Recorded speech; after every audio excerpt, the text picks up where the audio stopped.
Hello students, welcome back. I am CA Pramod Patipati and you are watching CA Final Financial Reporting Classes. और last lecture में हमने क्या खत्म किया था? लास्ट लेक्चर में हमने खत्म किया था step number 1 of Ind AS 115.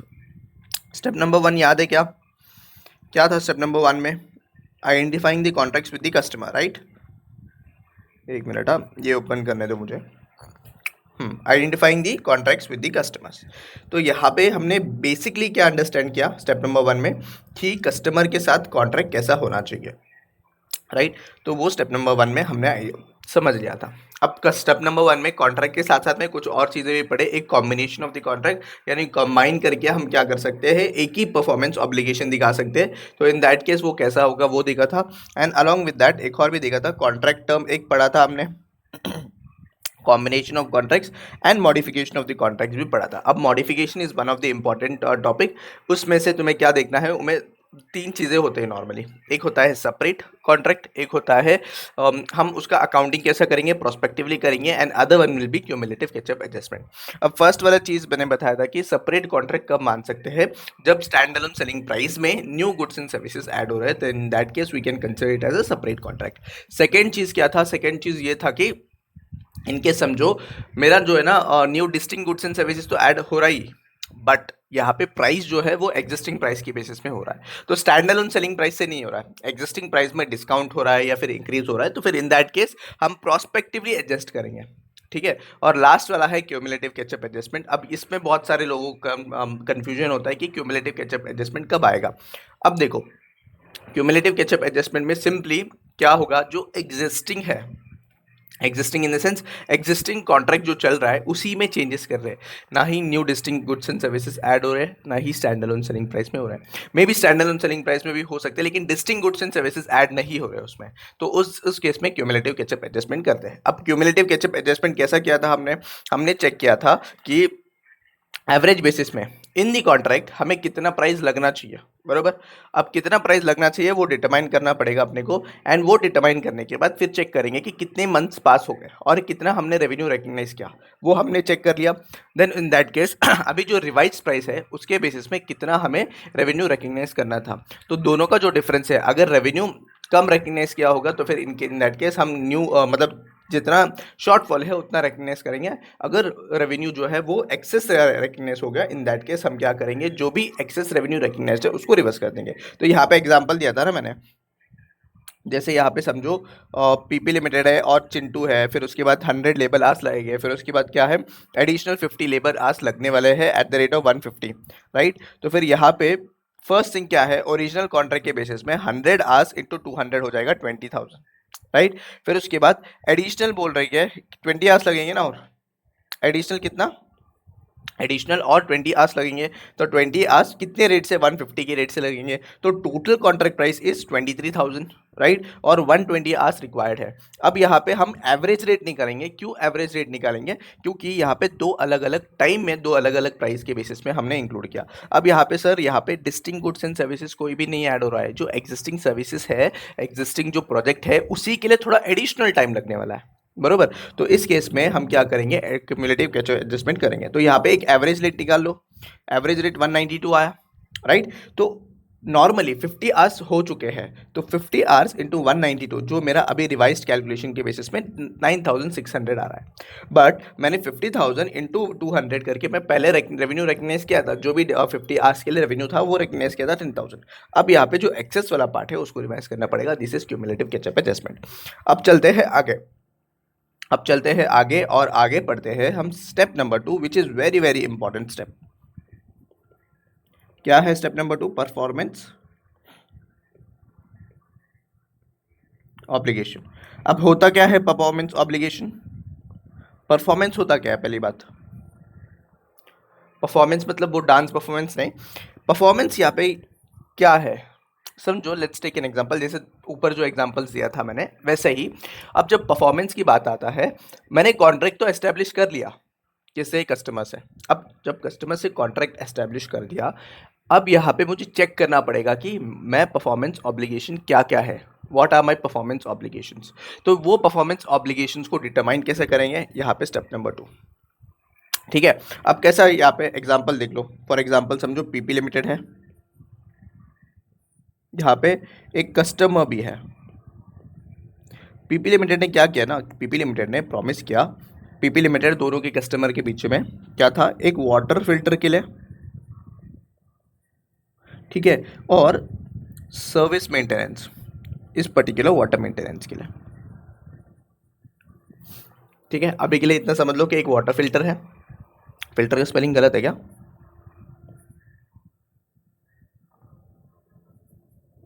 Filter बरोबर है, हाँ, ठीक है। अब यहाँ पे वाटर फिल्टर जैसे बात करूँ मैं, तो क्या होता है, वाटर फिल्टर मैंने परचेस किया, बरोबर, परचेस किया नहीं, सॉरी, यहाँ पे क्या है, पीपी लिमिटेड है, PP limited is the vendor, तो पीपी लिमिटेड क्या करेगा, वाटर फिल्टर दे देगा किसको, कस्टमर को, राइट, दे देगा और इंस्टॉलेशन वो कर लेंगे, ठीक है। तो यहाँ पे अगर बोलो तो this is one of the performance obligation. कैसा, पीपी लिमिटेड का प्रोडक्ट है वाटर फिल्टर, राइट, और पीपी लिमिटेड ये ट्रांसफर कर रहा है किसको, कस्टमर को। तो यहाँ पे पॉइंट इन टाइम ट्रांसफर हो रहा है, तो रेवेन्यू रिकग्नाइज तुरंत हो जाना चाहिए, तो रेवेन्यू रिकग्नाइज हो जाएगा वाटर फिल्टर का। This is one of the performance obligation. क्यों sir one of the performance obligation? अच्छा, तो जब परफॉर्मेंस ऑब्लिगेशन हम डिटरमाइन करते हैं तो फिर इन दैट केस हम चेक क्या करते हैं, तो देखो, तो यहाँ पे एक वाटर फिल्टर है, तो वाटर फिल्टर को सबसे पहले देखूंगा क्या ये डिस्टिंग गुड है या नहीं। तो ये डिस्टिंग गुड है या नहीं, ये कैसा पता चलेगा? तो distinct good is nothing but, मैंने अभी 100 बार बोला रहेगा ये जो डेफिनेशन है, distinct good is nothing but which can be readily used.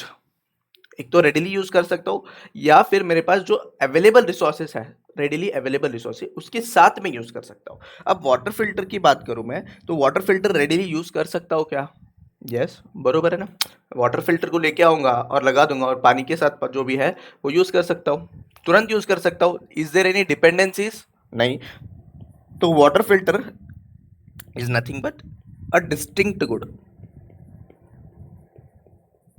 Yes और नो, समझ में आ रहा है क्या? बोलो, इज अ डिस्टिंक्ट गुड। तो फिर यहाँ पे this is one of the performance obligation, ठीक है, okay sir.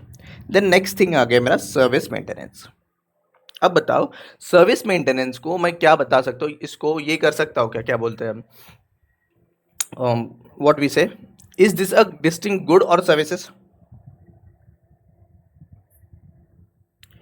Is this a services? Yes, services. Is this a, अच्छा, सर्विसेज बोल रहे हो, ओके। तो मैं ये पूछ रहा हूँ कि सर्विसेज तो पता है लेकिन डिस्टिंक्ट है या नहीं, क्वेश्चन इज दैट। अब डिस्टिंक्ट का डेफिनेशन पढ़ाऊंगा, जस्ट तुम्हारे जनरल नॉलेज के लिए बता रहा हूँ कि मतलब एक बार तुक्का लगा लो कि क्या हो सकता है ये। What do you think? ये जो सर्विसेज है नॉन डिस्टिंक्ट, क्यों ऐसा क्यों लग रहा है? तो एक बार ना यहाँ पे मैं डिस्टिंक्ट का ये बता, हाँ, डिस्टिंक्ट का वैसे तो डेफिनेशन बताया ना। एक, डिस्टिंक्ट में दो चीज़ें चेक करना है। One, it is not dependent on other goods, it can be readily be used, right. और दूसरा एक ये हो सकता है, it can be used with the readily available resources. क्या बोल रहा हूँ? रेडिली अवेलेबल रिसोर्सेस, यानी जो मेरे पास रिसोर्सेस है उसी के ऊपर इसको यूज़ कर सकता हूँ। अभी यहाँ पे माना ये डिस्टिंक्ट सर्विसेज नहीं है, डिस्टिंक्ट नहीं है, क्यों? क्योंकि ये रेडिली यूज नहीं कर सकते services, but whether it can be used with the readily available resources, whether it can be used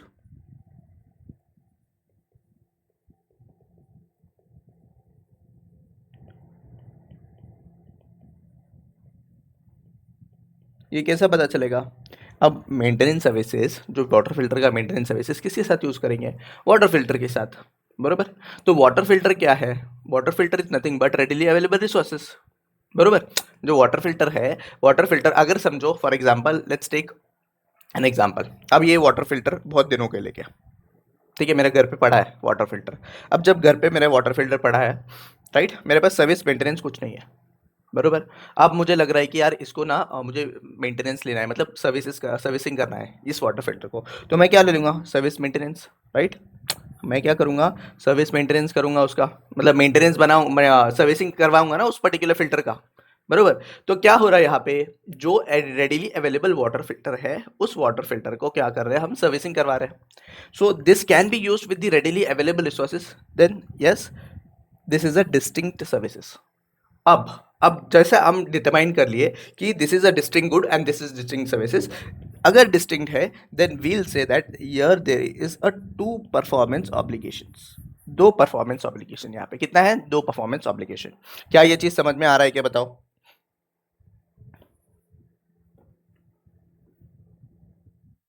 पक्का?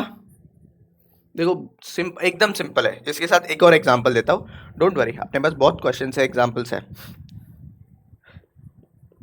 If goods and services are distinct,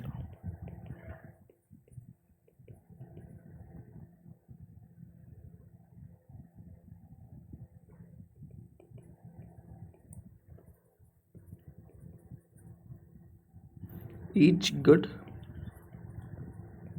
and services will be termed as separate performance obligation. अब यहाँ पे तुम्हारा question आ सकता है कि ये क्या पढ़ रहे सर हम? कुछ नहीं, यहाँ पे सिर्फ इतना देखना है मुझे कि मेरे पास कितना परफॉर्मेंस ऑब्लिगेशंस है। What is the performance of कितने परफॉर्मेंस ऑब्लिगेशंस है? अब ये क्यों डिटरमाइन कर रहे हैं कितना परफॉर्मेंस ऑब्लिगेशंस है? अभी आगे जाके हम पढ़ेंगे कि ट्रांजेक्शन प्राइस करके। अब ट्रांजेक्शन प्राइस में तुम लोग बहुत सारे मार्केट में दुने होंगे। अब जैसा फॉर एग्जांपल जियो फाइबर का एग्जांपल लेता हूँ, जियो फाइबर पता ही होगा। अब जियो फाइबर एक ऐसा सर्विसेज है जहाँ पे तुम्हें इंटरनेट भी मिलता है, देन सेट ऑफ बॉक्स भी मिलेगा और इंटरनेट भी मिलेगा, तीन चीज़ें मिल रहे हैं। ये एक एग्जांपल हुआ। Let's go to second example, Jio fibre. अब जियो फाइबर में क्या क्या मिलता है? एक सबसे पहले राउटर मिलेगा, राइट, फिर उसके बाद इंटरनेट मिलेगा, फिर उसके बाद सेटअप बॉक्स मिलेगा, ठीक है, एक सेटअप बॉक्स मिलेगा। और क्या मिल सकता है जियो फाइबर में? इतना ही मिलता है ना? हाँ, तीन ही मिलता है। और उसके बाद इंटरनेट तो वैसा देते ही है। अब तुम बताओ, मुझे यहाँ पे इन दिस केस मुझे डिटरमाइन करना है कि वेदर देर इज कितने परफॉर्मेंस ऑब्लिगेशन है, बस इतना डिटरमाइन करना है। तो इतना कैसा डिटरमाइन कर सकते हैं? That is the simple question. Background noise आ रहा है क्या कुछ? ठीक है, नाउ वी विल डिटरमाइन कि कितना परफॉर्मेंस ऑब्लिगेशन है। तो परफॉर्मेंस ऑब्लिगेशन डिटरमाइन करते समय you have to check two things. First, मैंने बोला डिस्टिंक्ट गुड है या नहीं। अब डिस्टिंक्ट गुड है या नहीं, तो फिर उसके लिए एक अपन एग्जांपल लेते हैं। ये ना एग्जांपल देखो, ये वाला एग्जांपल, राउटर ये। अब जैसे समझो राउटर है, just simple in normal case तुम घर पे अगर तुम्हें वाईफाई चेंज करवाना हो तो तुम क्या करते हो? जो एग्जिस्टिंग राउटर है, जो एग्जिस्टिंग तुम्हारे पास राउटर है, वो राउटर को यूज़ करते हो। जो वाईफाई देने वाला है उसको बता देते हो कि मेरे पास ये राउटर है, समझो टीपी लिंक का है, ठीक है, और उसको बोलते हो कि इसी इसमें मुझे क्या करके दो, इंटरनेट सर्विसेज प्रोवाइड करके दो। तो राउटर जो है that can be used without any dependencies. यानी क्या? सिर्फ यहाँ पे सर्विस प्रोवाइडर चेंज हो रहा है लेकिन राउटर चेंज नहीं हो रहा है ना। तो router can be used with the readily available resources, right, बरोबर। तो this is not dependent on any other thing, समझ रहे हो? तो यहाँ पे राउटर को मैं क्या मान सकता हूँ? This is a distinct good. एक लेमन लैंग्वेज में बताऊँ तो एक सिंपल चीज़ है, किसी के ऊपर डिपेंडेंसी नहीं होना चाहिए, सिंपल सी बात है, बरोबर। तो राउटर तो इतना तो पता चल ही गया कि राउटर वाला जो है वो डिस्टिंक्ट गुड्स है। चलो अभी बाकी के दो बताओ मुझे। व्हाट डू यू फील कि internet is a distinct services and यहाँ पे सेट ऑफ बॉक्स जो है वो डिस्टिंक्ट गुड्स और सर्विसेज है या नहीं? एक आराम से सोचो, कोई दिक्कत नहीं है। What do you think?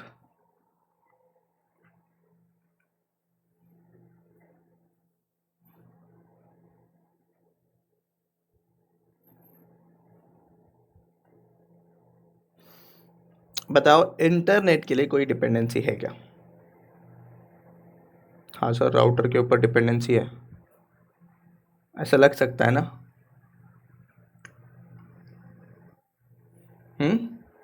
Router के ऊपर डिपेंडेंसी है। हम्म, ठीक है। और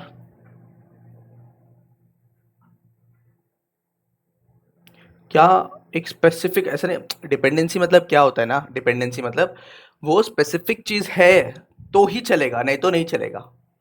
समझ रहे हो? अभी मैं कैसे बता सकता हूँ, और इन इन इन लेमन लैंग्वेज में और कैसे बता सकता हूँ? अब ये जो इंटरनेट सर्विसेज है, ये तो इसके राउटर के ऊपर तो डिपेंडेंसी है, ये मानता हूँ मैं। Without router we can't use the internet services, but क्या इंटरनेट सर्विसेज को with the readily available router के ऊपर यूज कर सकते हैं क्या हम? राउटर जो है, राउटर, अब राउटर जो है, जैसे यहाँ पे समझो जियो फाइबर है ठीक है, जियो फाइबर का ही राउटर रहेगा तो इंटरनेट यूज कर सकते हो। ये क्या हुआ? This is a specific dependency. In that case we will club this both and called it as a performance obligation, single वाला, सिंगल परफॉर्मेंस ऑब्लिगेशन।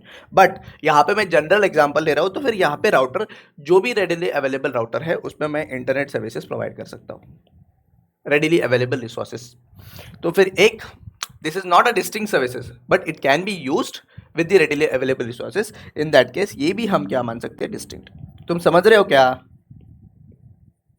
तुम समझ रहे हो? अभी जैसे मेरा एग्जांपल लेते हैं, अब ये जियो फाइबर का 1 मिनट के लिए साइड पे रखते हैं, मेरा क्लासेस का एग्जांपल लेते हैं।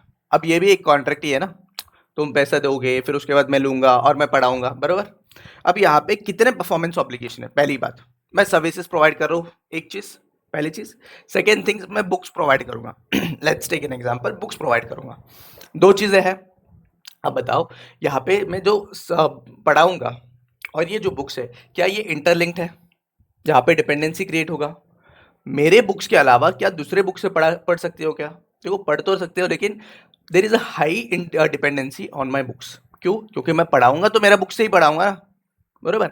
तो फिर यहाँ पे इन दोनों को क्या मानूंगा? बुक्स तो तुम्हें अभी मिल जाएगा, राइट? बुक्स अभी डिलीवर हो जाएगा, बट सर्विसेज जो है वो थ्रू दी पीरियड मिलेगा ना, 3 महीना 4 महीने के बीच में मिलेगा, बरोबर? तो फिर यहाँ पे जो बुक्स है and the classes will be clubbed, और यहाँ पे सिंगल परफॉर्मेंस ऑब्लिगेशन बोलेंगे क्योंकि हाईली डिपेंडेंसी है। बट यहाँ पे मैं बोल रहा हूँ, यहाँ पे जो ये एग्जाम्पल में जो इंटरनेट वाली बात कर रहा है, इंटरनेट जो है वो कोई भी राउटर है उसके ऊपर दे सकता हो, मतलब उससे कनेक्ट कर सकता हो और उससे चल जाएगा। तो फिर दिस इज अ डिस्टिंक्ट, इसका कोई डिपेंडेंसी नहीं है ऑन स्पेसिफिक थिंग।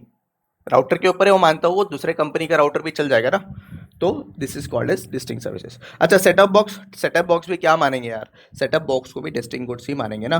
क्यों? क्योंकि इसका भी कुछ डिपेंडेंसी नहीं है, this can be use separately use कर सकता हो। इन दैट केस यहाँ पे we can say there is 3 performance obligations. समझ रहे हो?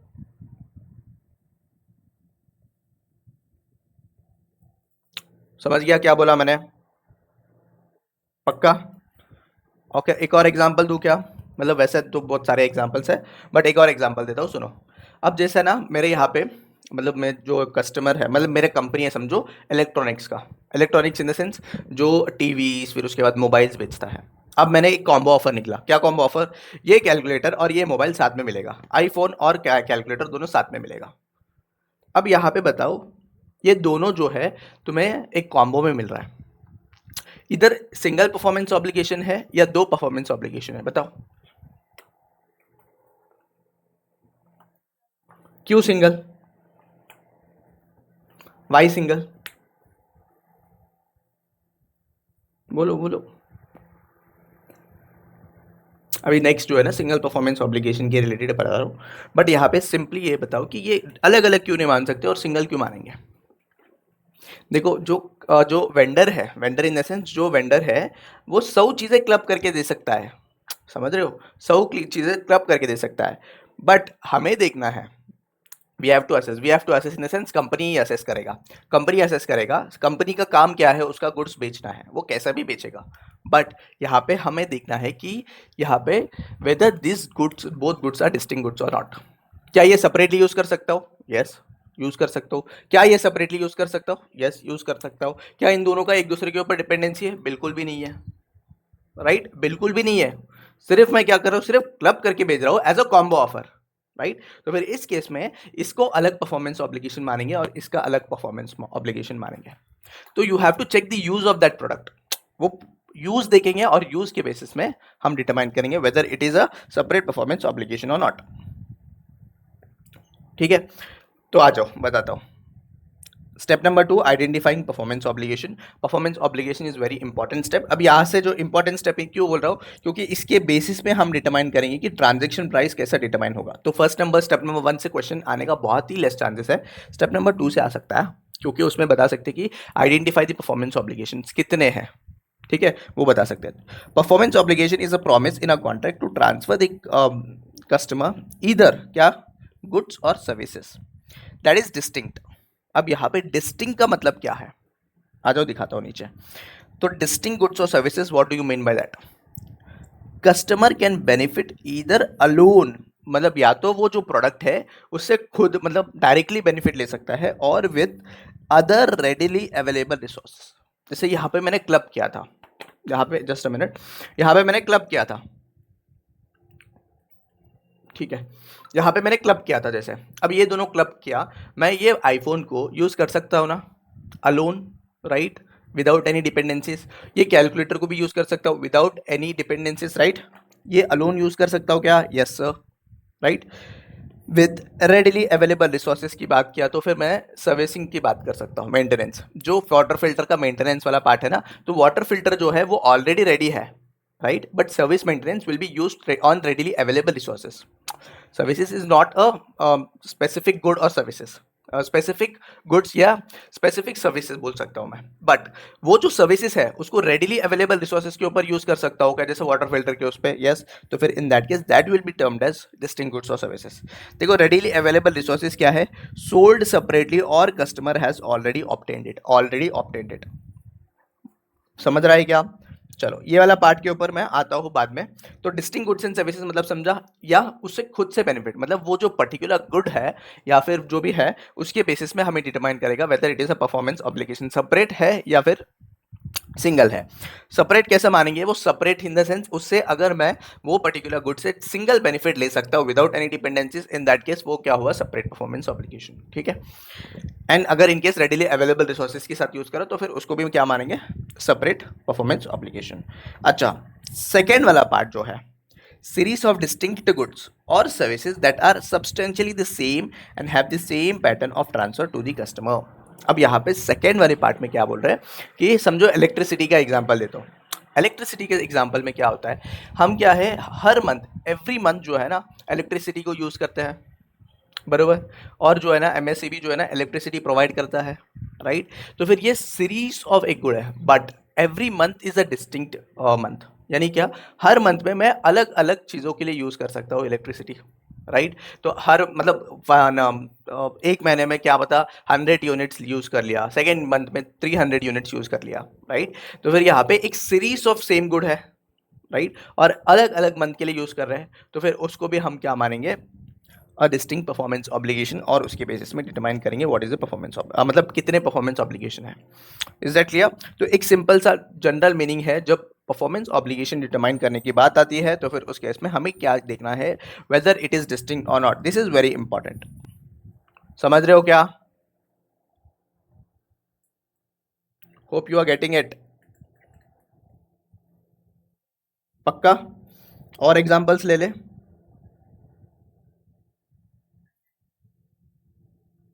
क्या क्या समझ तो गया ना?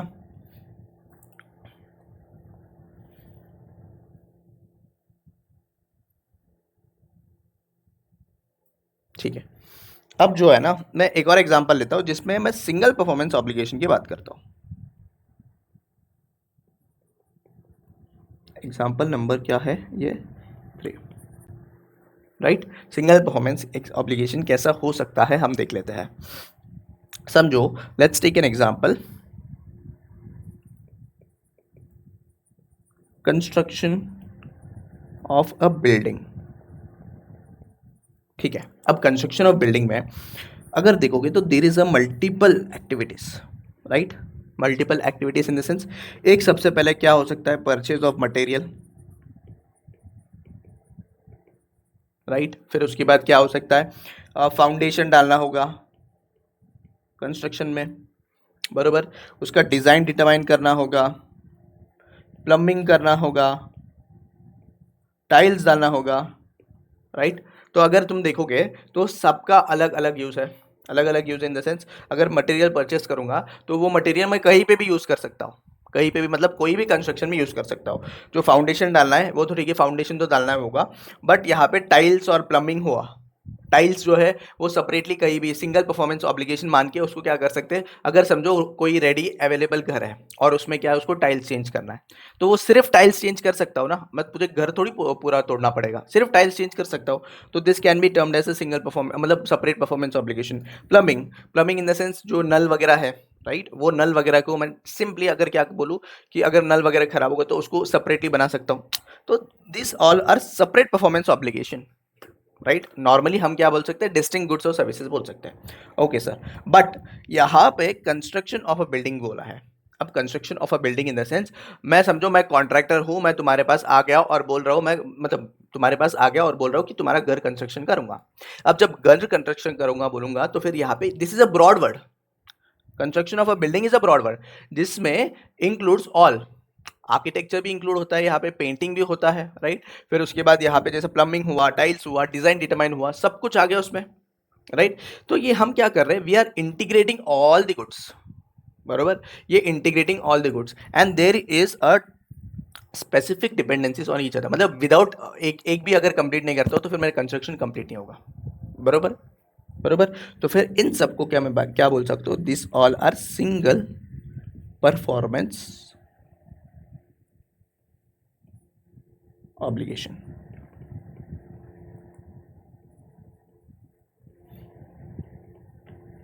सबको मैं क्या कंसिडर करूंगा, सिंगल परफॉर्मेंस ऑब्लिगेशन, सबको इन द सेंस सिंपली बोलूँ मैं, construction of a building will be a single performance obligation, ठीक है। उसके नीचे कितने भी कवर हो, कितने भी काम कवर हो, कितने भी आ जाए, but construction of the building is one single performance obligation which the contractor has to deliver to its customer, direct. तो फिर यहाँ पे इसको क्या मानेंगे, हम सिंगल परफॉर्मेंस ऑब्लिगेशन मानेंगे, ठीक है। समझ गया कि क्या बोल रहा हूँ, सिंगल परफॉर्मेंस ऑब्लिगेशन कब आ सकता है, राइट। तो फिर इसके रिलेटेड छोटे छोटे इलस्ट्रेशन से वो देख लेते, आ जाओ। First thing, identifying the performance obligations, illustration number 11। अच्छा, यहाँ पे आ जाओ और मुझे बताओ कि इलस्ट्रेशन नंबर 11 रीड करके कि कितना परफॉर्मेंस ऑब्लिगेशंस हो सकते हैं बेस्ड ऑन आर डिस्कशन, अभी जो डिस्कशन किया ना उसके बेसिस में बताओ कि कितना परफॉर्मेंस ऑब्लिगेशन हो सकता है। सिंपल है, बस थोड़ा सा क्या बोलते हैं उसको, ब्रॉडर व्यू में देखना है अपने को, हर एक चीज जो है ना वो ब्रॉडर व्यू में देखना होगा, बस रीड करो।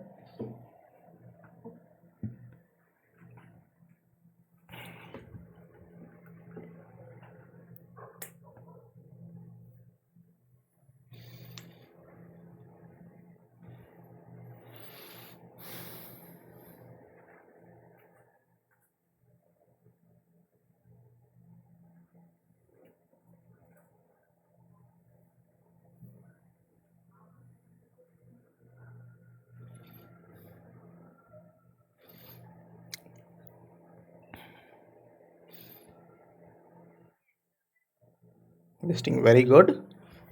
देखो आ जाओ बताता हूँ। An entity provides a broadband services, broadband services देता है। अब देखो कैसा हमें सोचना है when you are studying the question, it is a customer, sorry क्या बोल रहा है यहाँ पे, services to its customer along with voice call services, तो दो चीज़ें प्रोवाइड करता है, ब्रॉडबैंड सर्विसेज भी और वॉइस कॉल सर्विसेज भी। कस्टमर बाइस modem from the entity, modem लिया, however the customer can also get the connection from the entity and modem from any other vendor। तो ये वाला जो सेंटेंस है ना, this is very very important sentence. ये क्या बोल रहा है, यहाँ पे बोल रहा है कि जो कस्टमर है मेरा, वो कनेक्शन कंपनी के पास से ले सकता है और मॉडम किसी और के पास से भी ले सकता है, राइट। तो फिर यहाँ पे दिस इंटर जो कनेक्शन है, सिंपली ये बोलना चाह रहा है, this connection can be use with any readily available resources, बरोबर। ये जो कनेक्शन है, ये कनेक्शन कोई भी मॉडम के साथ, दूसरे कंपनी का भी चलेगा, उसके साथ यूज कर सकते हैं without any specific dependencies from the entity and the modem from any other vendor. देखो ये वाला जो वर्डिंग है ना, this is very important, from any other vendor मतलब कोई भी कंपनी का चल सकता है। The installation activities require limited effort and the cost involve is almost significant. Okay, it has various plans where it either broadband services और call voice call services और both are the performance obligation are distinct. तो यहाँ पे simply मुझे क्या देखना है, तीन प्रोमिसेस किया है कंपनी ने, एक मॉडेम का, सेकंड जो है ना ब्रॉडबैंड सर्विसेज का, एंड थर्ड यहाँ पे वॉइस कॉल सर्विसेज का, राइट। अब यहाँ पे सिंपली ऐसा समझ लो कि क्या एंटिटी, जो एंटिटी है यहाँ पे, जो एंटिटी प्रोवाइड कर रहा है ब्रॉडबैंड सर्विसेज, वॉइस और मॉडेम, क्या ये सेपरेटली बेच सकता है क्या सबको, कस्टमर्स को। पहले थिंग, इंटरनेट सर्विसेज सबको दे सकते, ब्रॉडबैंड सर्विसेज सबको आप सेपरेटली दे सकता है कि विदाउट कॉलिंग सर्विसेज और उसके बाद मॉडेम, यस वो तो दे सकता है। सेकेंड, सिर्फ मॉडेम बेच सकता हूँ क्या, यस वो भी कर सकता हूँ। सिर्फ वॉइस कॉल सर्विसेज दे सकता हूँ क्या, यस वो भी कर सकता हूँ, राइट। यहाँ पे स्पेसिफिक डिपेंडेंसीज नहीं है, ईच गुड एंड सर्विसेज, मतलब मॉडेम तो गुड हुआ, बाकी के जो सर्विसेज हुए वो ऑल आर डिस्टिंक्ट, तो फिर इस केस में we will consider it as a separate contract. देखो, entity promises to the customer to provide, क्या क्या बोला है, एक बोला है broadband services, voice call services और modem, okay. Entity promise to provide the goods and services is distinct if, अब देखो, customer can benefit from the goods and services either on its own और together with the other resources that are readily available in the market. Very very important sentence, हमें क्या करना है, इसी के basis में डिटरमाइन करना है। तो यहाँ पे सिंपली देखो, कस्टमर बेनिफिट ले सकता है क्या ऑफ दैट पर्टिकुलर गुड और services either on its own, साथ में, या फिर रेडिली अवेलेबल रिसोर्सेज। जैसे इंटरनेट की बात किया मैंने, तो इंटरनेट का जो है ना, खुद से मतलब सिर्फ इंटरनेट के कनेक्शन से बेनिफिट नहीं ले सकता, but it can be use with the readily available resources, जैसे राउटर बोला मैंने, यहाँ पे मॉडेम है, राइट। फिर उसके बाद सेकंड चीज़, कॉलिंग सर्विसेज, कॉलिंग सर्विसेज उसका जो है ना, कॉलिंग सर्विसेज लेते ही मेरे से मतलब कॉल नहीं कर सकता, उसके लिए तो मोबाइल फ़ोन चाहिए, बरोबर। तो मोबाइल फ़ोन क्या है, calling services can be use with the readily available resources, that is mobile phone, बरोबर। और उसके बाद मॉडेम, मॉडेम भी सिंपल है, that is a distinct good that can be used directly. तो customer can benefit with each and every good on its own.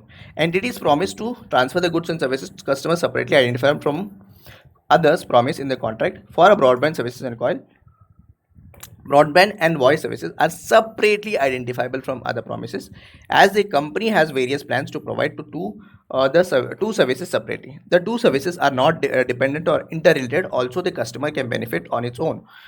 For sale of modem, a customer can either buy product from entity or third party, right? No significant customization or modification is required to sell the product. So based on that evaluation, we have three separate performance obligations. एक broadband, दूसरा call, और उसके बाद modem. समझ में आ रहा है क्या, बताओ, एकदम सिंपल था।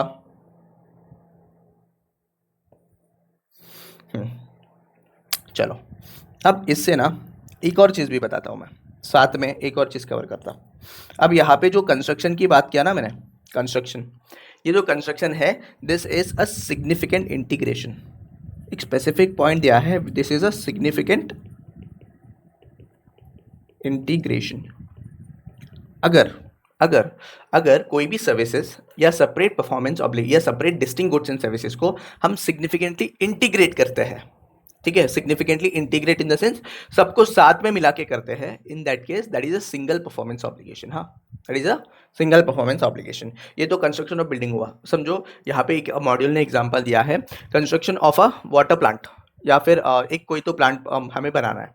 तो इस केस में क्या होगा बताओ, अब प्लांट बनाना होगा तो उसके लिए बहुत सारे मटेरियल रिक्वायर हो गए, लेबर रिक्वायर हो गए, उसका आर्किटेक्चर होगा, उसका पेंटिंग होगा, राइट, उसका कंस्ट्रक्शन होगा।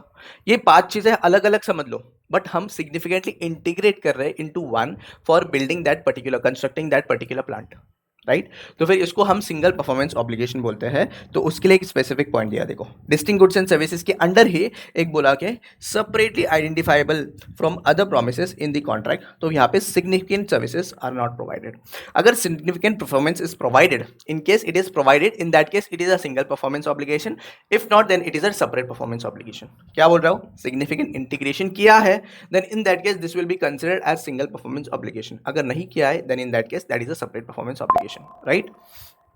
तो आ जाओ, देखो सिग्निफिकेंट परफॉर्मेंस ऑब्लिगेशन क्या बोल रहा है, sorry, significant integration. Building a custom home, a builder signs a contract with the customer to construct a custom design house from the ground up. Contract includes क्या क्या, laying the foundation, framing the structure, installing plumbing and electrical systems etcetera. All these are considered single performance obligation. क्यों, क्योंकि उसको significantly integrate कर रहा है, ठीक है। अगर समझो यहाँ पे सिर्फ और सिर्फ बोले रहते हैं, क्या कंस्ट्रक्शन नहीं बोलते हैं, कस्टम हाउस या फिर कंस्ट्रक्शन नहीं बोलते पूरा बिल्डिंग का, सिर्फ बोलते हैं सिर्फ मुझे क्या करना है, इलेक्ट्रिकल का पूरा काम करके दे दो, then in that case it will be a separate performance obligation. सिर्फ और सिर्फ ये काम करना है। या फिर ऐसे समझ लो, मुझे इलेक्ट्रिक का काम भी करना है और प्लम्बिंग का काम भी करना है, यहाँ पे कंस्ट्रक्शन नहीं करना है, सिर्फ इलेक्ट्रिक का काम और सिर्फ यहाँ पे क्या करना है, प्लम्बिंग, जो रेडिली मतलब अवेलेबल बिल्डिंग के ऊपर। तो यहाँ पे this both can be considered as separate performance obligation, but यहाँ पे कंस्ट्रक्शन एज अ होल कर रहे हैं तो फिर यहाँ पे सिग्निफिकेंट इंटीग्रेशन कर रहे हैं, in that case we will consider it as a single performance obligation. चलो देखो इलस्ट्रेशन नंबर 10 रीड कर लो एक बार फटाफट फटाफट, and let me know that whether it is a single or multiple performance obligations.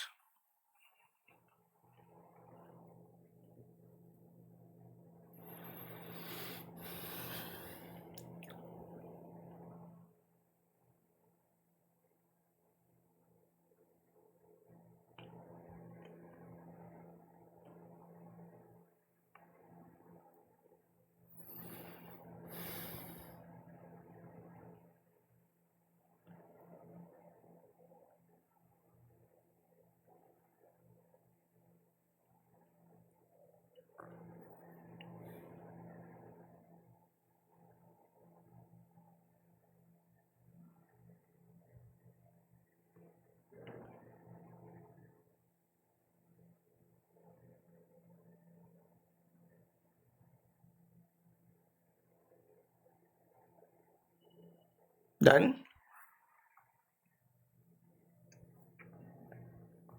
What do you think? Single है, multiple है?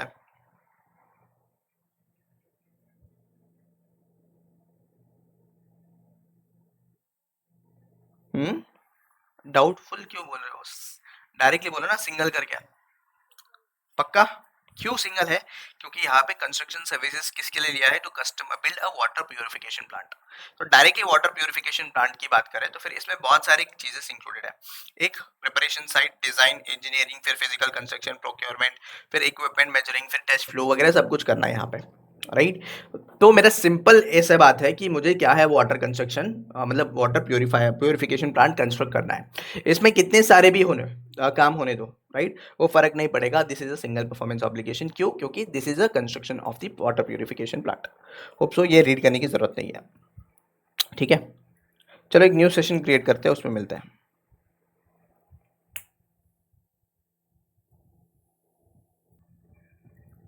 चलो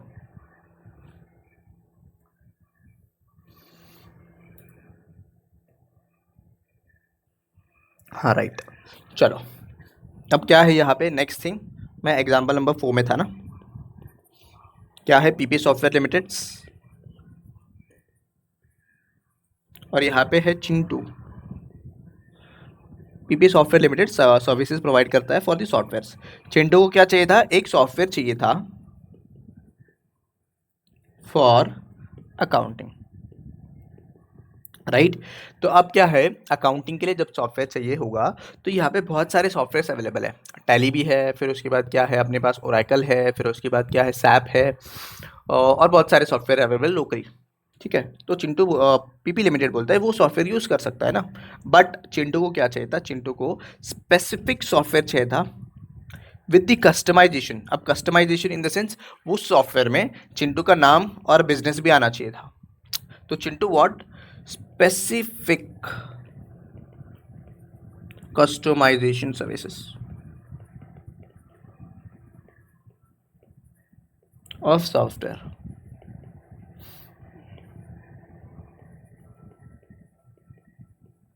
ठीक है। स्पेसिफिक सॉफ्टवेयर चाहिए था, यानी क्या, स्पेसिफिक कस्टमाइजेशन। अभी बहुत कुछ हो सकता है ना कस्टमाइजेशन में, उसका नाम, फिर उसका नंबर, फिर उसके बाद क्या है उसका फोटो, ऐसे बहुत सारी चीज़ें हो सकते हैं। वो अकाउंटिंग सॉफ्टवेयर है ना, इनवॉइस में नहीं, अकाउंटिंग सॉफ्टवेयर में ये सब चाहिए था।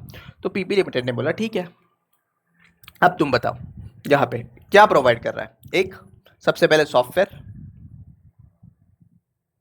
यहाँ पे दो चीज़ें प्रोवाइड कर रहा है, बरोबर। एक, सबसे पहले बोलूँ मैं तो सॉफ्टवेयर, दूसरा बोलूँ तो कस्टमाइजेशन। क्या इसको मैं अलग अलग मान सकता हूँ क्या, राइट, क्या इसको अलग अलग मान सकता हूँ क्या? तो तुम अभी डिटरमाइन करो कि क्या software can be used directly by the customer. Yes, software can be used, right. Software can be use, software मिला मुझे और मेरे पास बिजनेस चल रहा है तो फिर सॉफ्टवेयर को यूज कर सकते हैं, बिजनेस अकाउंटिंग कर सकता हूँ। क्या कस्टमाइजेशन जो है, जो कस्टमाइजेशन है that can be used distinct मतलब सेपरेटली यूज़ कर सकता हूँ क्या? बिल्कुल भी नहीं, बिल्कुल भी नहीं यूज़ कर सकता हूँ। ठीक है, तो यहाँ पे जब कस्टमाइजेशन ये स्पेसिफिक टू सॉफ्टवेयर है और स्पेसिफिक टू कस्टमर है और customisation is based on customers request. क्या बोल रहा हूँ?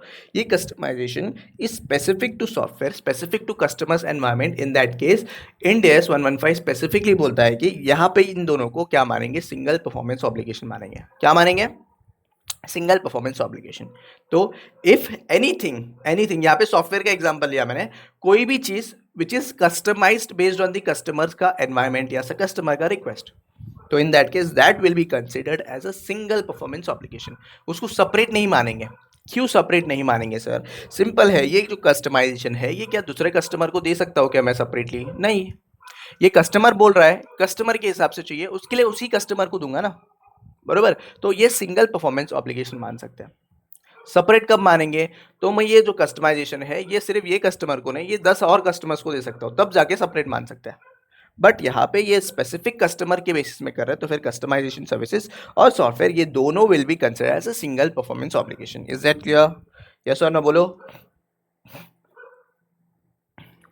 देखो, कस्टमाइजेशन सिग्निफिकेंट मॉडिफिकेशन और customisation. Example, entity promise to customer with the software that will be significantly customise to make the software function with the customers existing infrastructure. तो फिर in that case यहाँ पे सिग्निफिकेंट मॉडिफिकेशन या customization हो रहा है, तो इन दैट केस मैं क्या बोल सकता हूँ? ये सिग्निफिकेंटली कस्टमाइज है और इसको सिंगल परफॉर्मेंस ऑब्लिगेशन मानता हूँ।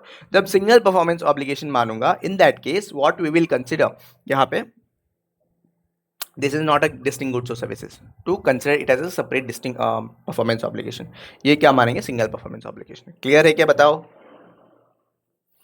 और कुछ देखे? एग्जाम्पल दो एक और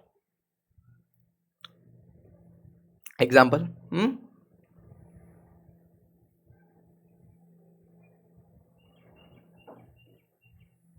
ये वॉइस इज ब्रेकिंग। हाँ, ओके, चलो आ जाओ।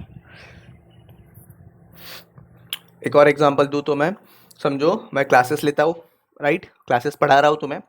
अब क्या है, मार्केट में एक जनरल सॉफ्टवेयर अवेलेबल है, RIO करके, रियो करके कुछ, तो एक मार्केट में अवेलेबल है। वो जो है ना, वो क्या करता है, वो जो क्लासेस रिकॉर्ड होता है उसको कंप्रेस करता है और उसको एक एनक्रिप्टेड फॉर्म में बना देता है, and that will be sold to the students. और अगर वो जो है ना स्पेसिफिक रियो ऐप करके एक है, RIO, वो ऐप में जाके ये स्पेसिफिक ये जो फोल्डर है, फोल्डर या फिर लेक्चर है जो एनक्रिप्टेड फॉर्म में है, अगर उसको उसमें ओपन किया तो ओपन हो जाता है। This is a general software which is available over all coaching industries, right? तो अब क्या है, ये तो जनरल है, यहाँ पे कुछ स्पेसिफिक कस्टमाइजेशन नहीं है। वो जो सॉफ्टवेयर है उसका सब्सक्रिप्शन लेना पड़ता है पर स्टूडेंट, और वो लेना होगा और जो है ना उनको देना होगा, और उन लोग हमने सर्विसेज दे देंगे। ये एक सिंपल है। दूसरा एक और चीज़ होगा क्या, मुझे एक सॉफ्टवेयर ऐसा चाहिए जिसमें मेरा स्पेसिफिक नाम होगा, मेरा स्पेसिफिक लोगो होगा, राइट? मेरा फोटो होगा उसमें, राइट? और उसके बाद क्या है, और मेरा फाइल्स, सिर्फ और सिर्फ मेरा फाइल्स उसमें ओपन होंगे, यानी मेरा लेक्चर्स का जो एनक्रिप्टेड फॉर्म है वही ओपन होंगे और दूसरा कोई भी ओपन नहीं होगा।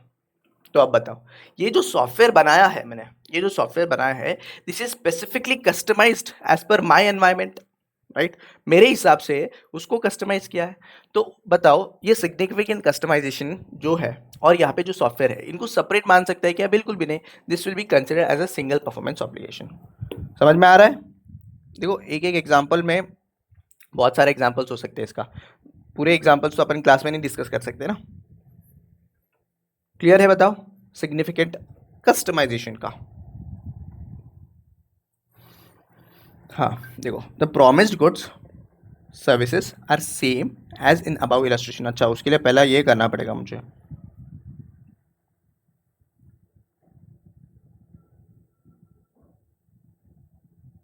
चलो, इलस्ट्रेशन नंबर 14 रीड कर लो पहले। एक बार रीड कर लो।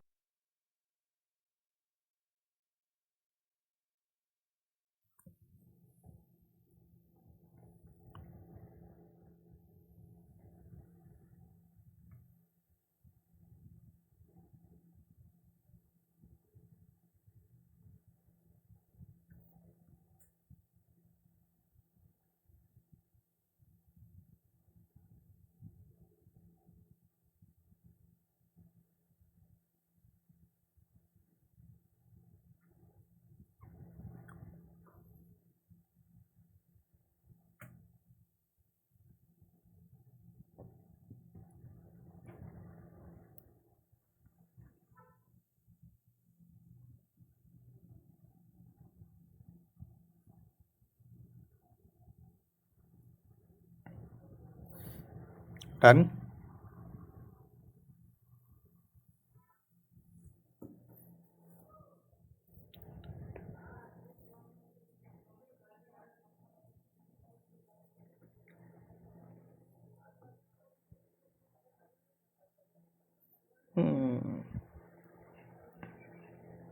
अच्छा ये डिफरेंट है।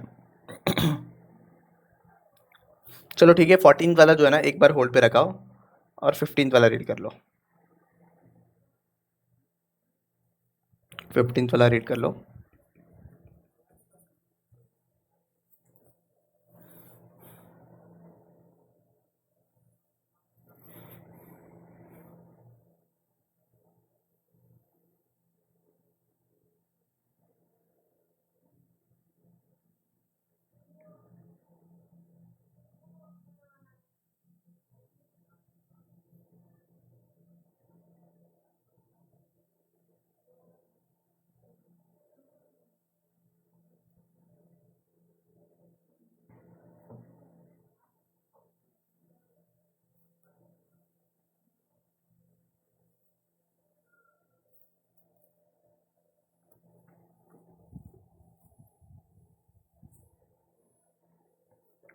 डन। Illustration number 15। क्या लगता है इसमें सेपरेट परफॉर्मेंस ऑब्लिगेशन है या सिंगल?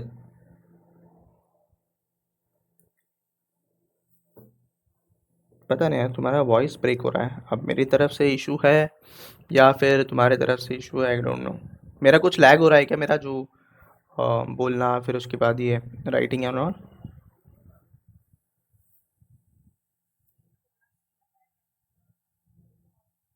अच्छा ओके ओके ओके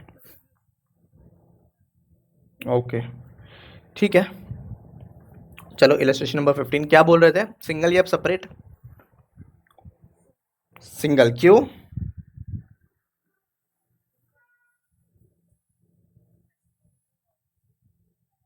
अच्छा ओके, देखते हैं चलो। The entity, a software developer, enters into a contract with the customer to transfer a software license, perform an installation services, and provide unspecified software updates and technical support for 2 years period। अच्छा, तो यहाँ पे क्या क्या बोल रहा है? एक तो सॉफ्टवेयर लाइसेंस देगा, फर्स्ट थिंग, फर्स्ट मुझे सॉफ्टवेयर लाइसेंस मिल जाएगा। सेकंड क्या है, इंस्टॉलेशन करवाना है।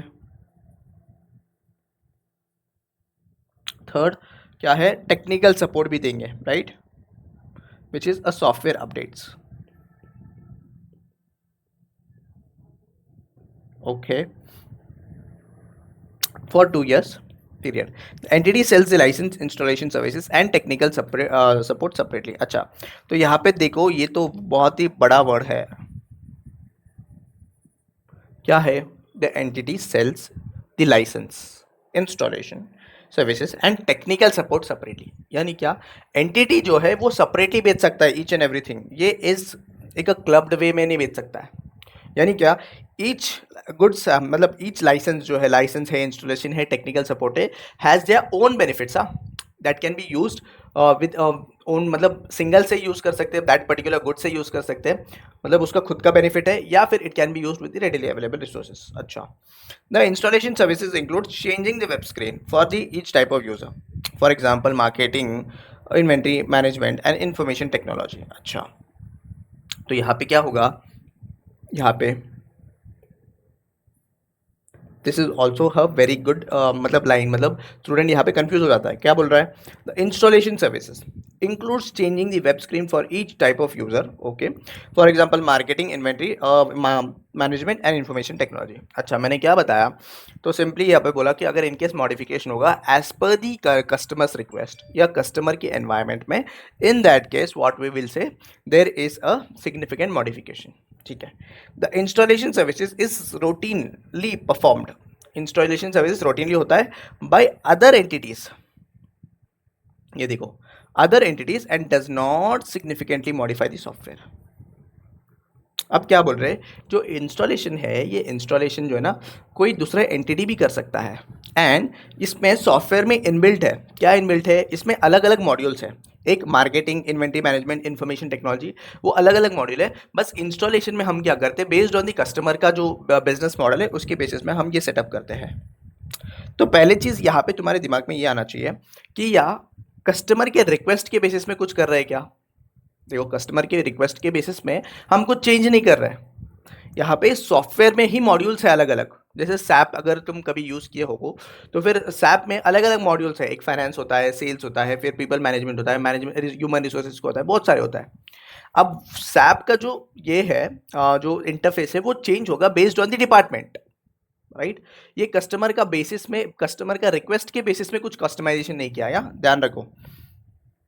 The software remains functional without updates and technical support. तो सॉफ्टवेयर जो है वो without updates and technical support चल जाता है, उसका कोई इशू ही नहीं है। Determine how many performance obligation does the entity have. अच्छा, तो फिर आज वो बताते हैं कि कितना है। तो हमें सिंपली देखना है सॉफ्टवेयर इंस्टॉलेशन और सॉफ्टवेयर अपडेट्स तीनों अलग अलग यूज़ कर सकते हैं क्या। यस, यूज़ कर सकते हैं। सेकेंड थिंग, तुम जैसे बोले कि मॉडिफिकेशन, अब मॉडिफिकेशन जो है बेस्ड ऑन कस्टमर का एनवायरनमेंट नहीं किया है। ध्यान रखो यहाँ पे सिर्फ यहाँ पे बोल रहे हैं कि कोई दूसरा एंटिटी, कहा गया मेरा यहाँ पे क्वेश्चन, हाँ यहाँ पे कोई भी दूसरा एंटिटी कर सकता है और सिग्निफिकेंटली सॉफ्टवेयर चेंज नहीं होगा, ठीक है। तो देखो the entity assess the goods and services promised to the customer to determine which goods and services are distinct। मतलब कौन से good या services are distinct। the entity observe that the software is delivered before and other goods or services are and remains functional without updates and technical support. तो फिर software जो है वो deliver हो जाता है but that can be used without updates and technical support, यानी without technical support वो सॉफ्टवेयर चल जाता है, कोई इशू नहीं है। दस the entity conclude that the customer can benefit from each goods and services either on its own, मतलब या तो खुद से और together with the other readily available resources. The entity also considers factors of Indians 115 and determine that the performance promise to transfer each goods and services to the customer is separately identifiable from each other from the other promises। तो फिर हम जैसे बोले ना कि ये specifically खुद से बेनिफिट दे सकता है कि नहीं अपने को, वो दैट पर्टिकुलर प्रोडक्ट या रेडिली अवेलेबल रिसोर्सेज से यूज़ कर सकते हैं कि नहीं, उसके बेसिस में हमने डिटरमाइन किया कि यहाँ पे each and every part software, technical installation और उसके बाद updates are separate performance obligation, separately identifiable, okay। In particular, the entity observed that the installation services does not significantly modify, customize the software itself, and as such the software and installation services are separate outputs promised by the entity instead of inputs used to produce the combined output on the basis of assessment। तो हम क्या बोल रहे हैं, software installation, software updates and technical support. अच्छा, चार चीज़ें यहाँ पे, सॉफ्टवेयर अपडेट्स भी थे और टेक्निकल सपोर्ट भी थे, तो चारों जो है ना are 4 separate performance obligations, right. समझा क्या बोला मैंने। अब उसके बेसिस में ही इलस्ट्रेशन नंबर 16 है, ये भी देख लेते हैं क्या बोल रहा है। The promise goods and services are same above illustration except that the contract specifies that as a part of installation services the software is substantially customised. ये देखो, to add new functionality to enable the software to interface with other customized software application used by the customer। The customized installation services can be provided by other entities, मतलब दूसरा entities के बाद भी हो सकता है। Determine how many performance obligation does the entity have। अब यहाँ पे this question is very specific। क्या बोल रहा है, जो भी यहाँ पे सॉफ्टवेयर है वो सॉफ्टवेयर जो है ना सब्सटेंशियली कस्टमाइज किया गया है, ठीक है, सब्सटेंशियली कस्टमाइज किया है for the based on the customer का रिक्वेस्ट क्या है यहाँ पे, to enable the software to interface with other customised software application by the customer. तो फिर यहाँ पे सब्सटेंशियल मॉडिफिकेशन है, तो यहाँ पे मैं सिंपली ऐसा बोल सकता हूँ यहाँ पे मेरा 3 परफॉर्मेंस ऑब्लिगेशन हो गया, एक सॉफ्टवेयर लाइसेंस और यहाँ पे एंड इंस्टॉलेशन सर्विसेज दोनों भी एक क्लब करेंगे उसको, दूसरा software updates and technical support अलग अलग से देखेंगे। तो यहाँ पे अगर देखोगे entity concludes that the software updates and technical support are distinct from the promises in the contract। This is because the customer can benefit from the updates and technical support either on its own or together with the other goods and services that are readily available, and because the promises to transfer the software updates and technical support to the customer are separately identifiable from each of the other promises on the basis of assessment, the entity identifies 3 performance obligation। क्या, customized installation services, software updates और technical support। Hope so you understood this। समझ में आया क्या, बताओ। ये first वाला para read कर लेना यार, कुछ नहीं रहेगा इसमें, समझ में आ गया। तो देखो कस्टमाइजेशन ये सिंपल नॉर्मल नहीं होता है। देखो जैसे सैप का मैंने बोला, सैप में जो है वो मॉड्यूल्स अवेलेबल है to all the customers, right. Human resource का अलग है, फिर उसके बाद फाइनेंस का अलग है, फिर उसके बाद बहुत सारे ऐसा क्या बोलते हैं, मैन्युफैक्चरिंग के लिए कुछ अलग होगा, ठीक है, कॉस्ट के लिए अलग होगा, तो वो अलग अलग है, तो बेस्ड ऑन दी यूज़ वो यूज़ कर सकता है, वो सिग्निफिकेंटली कस्टमाइज नहीं है, राइट। बट अगर समझो सैप है और वो पर्टिकुलर सैप में क्या क्या है, सिर्फ और सिर्फ बहुत ही कस्टमाइज्ड वे में बना है बेस्ड ऑन द कस्टमर का बिजनेस, राइट। कस्टमर का बिजनेस की बेसिस में सैप को मॉडिफाई किया है, सैप का मॉड्यूल्स तो छोड़ो बट सैप को पूरा मॉडिफाई किया है, तो उस केस में हम क्या बोल सकते हैं, इसको सिंगल परफॉर्मेंस ऑब्लिगेशन बोल सकते हैं, राइट। समझ में आ गया यहाँ तक, कोई भी डाउट? तो आज के लेक्चर में हमने क्या किया, हमने ये किया कि आइडेंटिफिकेशन ऑफ सब परफॉर्मेंस ऑब्लिगेशन स्टार्ट किया था, जिसमें we first understood what is distinct goods and services, right. फिर उसके बाद हमने क्या किया, सीरीज वाला जो पार्ट है वो पेंडिंग है, राइट। फिर उसके बाद हम सिग्निफिकेंट इंटीग्रेशन जो पार्ट है वो कंप्लीट किया, और उसके बाद कस्टमाइजेशन और मॉडिफिकेशन वाला पार्ट कंप्लीट किया, बचा हुआ हम नेक्स्ट लेक्चर में देख लेते हैं, राइट। ठीक है, कोई डाउट है तो बताओ।